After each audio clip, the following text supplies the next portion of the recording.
এই প্রত্যাশা, এই ভর সন্ধ্যাবেলায় তুই ঘুমাচ্ছিস কেন? আরে বাবা, সন্ধ্যাবেলায় ঘুমাতে হয় না, তাড়াতাড়ি ওঠ।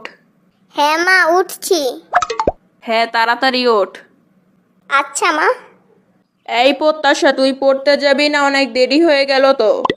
হ্যাঁ মা, যাচ্ছি। যাচ্ছি বলতে নেই, বল আসছি।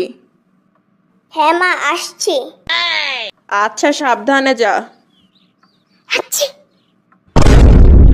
আরে যাওয়ার আগে হাঁচি দিলি কেন? 2 মিনিট দাঁড়িয়ে তারপরে যা।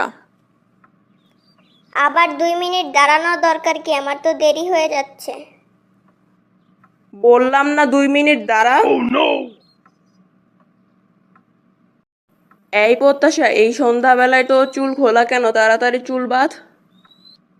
মা, চুল বাঁধার দরকার কি? এত উত্তর দিতে পারবো না, যা বলছি তাই কর। ঠিক আছে।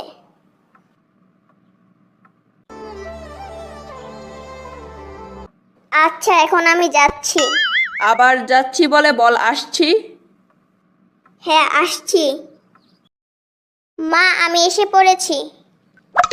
এই প্রত্যাশা, তোর চুল খোলা কেন? তার মানে কি তুই চুল খোলা অবস্থায় পড়তে গেছিলি? বারবার বলেছি সন্ধ্যাবেলায় চুল খুলে ঘুরবি না, যখন কেউ চুল ধরে টেনে নিয়ে যাবে তখন বুঝবি।